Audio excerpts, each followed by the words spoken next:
Vamos lá, galera. Vamos trabalhar hoje com uma nomenclatura de ordens mundiais. Essa nomenclatura é uma nomenclatura que eu diria é essencial para todo e qualquer estudante dominar.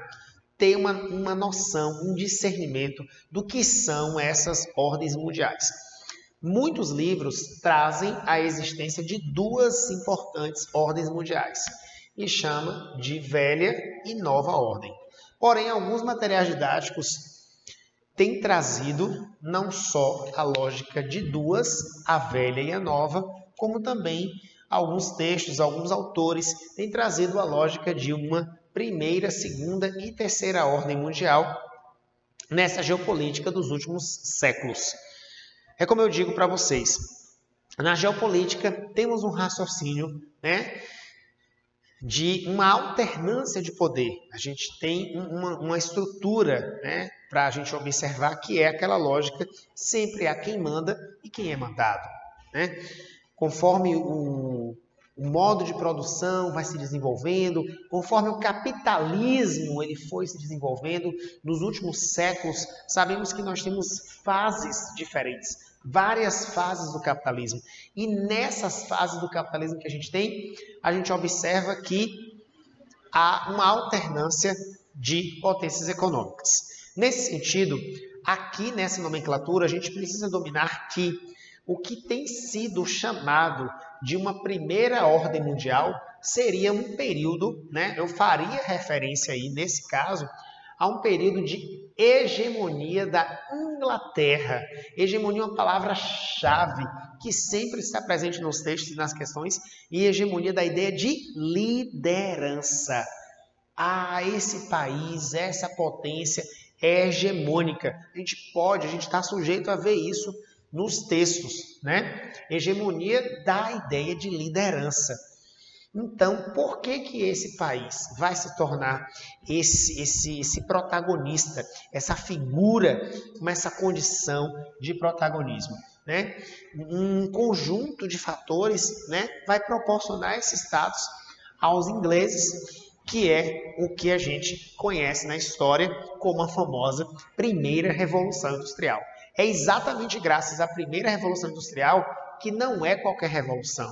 Há autores que dizem é a revolução.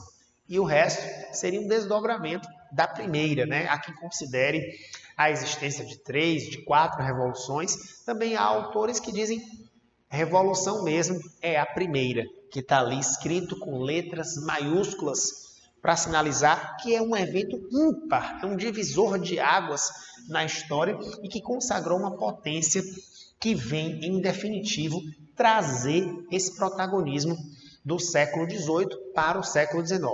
E o século XIX vai ser um século marcado pela lógica da neocolonização e imperialismo, que é toda a movimentação para o domínio agora de África e Ásia. Fazendo uma breve linha do tempo, a gente vai ter século XVIII, o século da Revolução Industrial, o século XIX, o século da neocolonização e imperialismo, ainda tendo essa hegemonia britânica. Como nada dura para sempre, eis que a gente, no século XX, chega a se deparar com uma segunda ordem ou velha ordem mundial. O século XX ele já se inicia tendo uma ascensão de uma nova potência econômica, que é o caso dos Estados Unidos. Os Estados Unidos, enquanto as guerras mundiais elas estão se desenrolando, tantos países, tantas disputas por territórios, anexação, enquanto as guerras mundiais, nessas décadas da primeira metade se desenrolava, os Estados Unidos só acumulava riqueza, só acumulava poder. Os Estados Unidos só avançava tecnicamente, E com as guerras, enquanto as guerras aconteciam, os Estados Unidos se consagravam. E aí a gente tem, no período da chamada Guerra Fria, que conteúdo importante é esse, hein? No período da Guerra Fria, uma nomenclatura que a gente vai associar todo esse intervalo de tempo do final da década de 40 até o final da década de 80. Então eu tenho aí pelo menos pouco mais de 4 décadas um mundo conhecido pela sua bipolaridade. Essa bipolaridade traz a ideia de que, de que eu tenho nesse jogo da geopolítica aqui Estados Unidos versus União Soviética. Estados Unidos propondo para o resto do mundo a lógica do capitalismo e do outro lado a União Soviética propondo essa perspectiva do socialismo, do modelo de Estado forte, centralizador. Tá?